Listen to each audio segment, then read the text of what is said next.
Here's my most recent upgraded Nanocoaster. It is Mindbender at Six Flags Over Georgia. And let's take a closer tour of this. This one was kind of unusual because I actually had to build some flats. Or actually one flat and a little more than half of one flat. It's just how it worked out. So, like most of my other upgrades, I started with a whole new base that I created so that I could more readily create the elevation changes. This one was really difficult to figure out because the elevations were awkward in order to get the track to actually still fit together. Coasterdynamix does a really good job of using a material that's actually pretty flexy and doesn't harden up if you flexy it too much. So that's really awesome. But I'm really happy that we have a tunnel here, right there, because even though everything matches up really well here, inside the tunnel, the track does not connect. But hey, if I hadn't told you, would you have known? Probably not. Anyway, so we have 3 different elevations, essentially. We have the high spot at the top of the lift hill and the low spot at the pond, and then kind of the intermediate area, which is the actual midway section of the park. This one was actually really difficult because there's no really good way to get photos of this part of the park, because everything's behind fencing when you're standing here. Let's see if we can, there we go. So when you're standing here, your line of sight shows you the track, but it doesn't really show you anything behind that wall there. And so thank goodness for a single on-ride video on YouTube that allowed me to see everything and take multiple screenshots in order to get the whole layout correct. Basically, everything here is handmade. The only thing that I didn't make from scratch are the humans. Let's see, let's find a human. There's a human.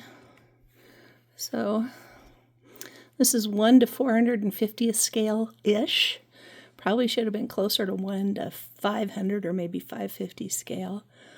But that's the smallest size that you can get any kind of product in, and so that's kind of where I default on these. And realistically, it's almost impossible to make anything any smaller than this. These are made, and the buildings are all made from polystyrene, and basically just starts as flat material that you cut and glue together and end up with something that hopefully looks like what you're aiming for. Tilt-a-whirl I'm really happy with. I think it's a 6 or a 7 chair, but there's just no way to make anything smaller than this. So we've got 4. And I did not do the line going out the front. So, you know, some things you just get to a point where you just can't deal with it. The photo booth turned out cool. It hates to zoom in on that, I guess. They look a little small, but they are correct as far as human to So human to building size is correct. Yeah, it won't even focus on those guys. Fencing is a copper mesh that's utilized for actual cooking, for filtering things. I found it at a cooking store, and it's a very fine copper mesh. Again, I'll put a finger in here so that you can actually see the sizing of this stuff. My proudest part of this is actually these doors, and I think that the barn doors turned out really cool. I have no idea what the actual doors look like on the barn, but that's my idea. So I was really happy with how those turned out. Trees are all handmade. Start with wire and just twist it until it looks like branches, and then add some glue and some paint, and then add some more glue and add flocking and other stuff. It's a real struggle to get grass to look proper in this size. I use a lot of just moss, just the very finest Woodland Scenics ground cover. And then a lot of this stuff is actually larger material that's made for model train use that I put in a blender and chop it up even smaller. It's still not perfect. I would love to find some leaves that are truly 1/450th scale, but I haven't been able to find anything. The water is an epoxy pour with ripples applied. Oh, look, I got a piece of grass right there. Let's get rid of that. There we go. And then there's another piece of grass. I can't get it from this side, though. Anyway, and then rapids are just little fluffy pieces of white.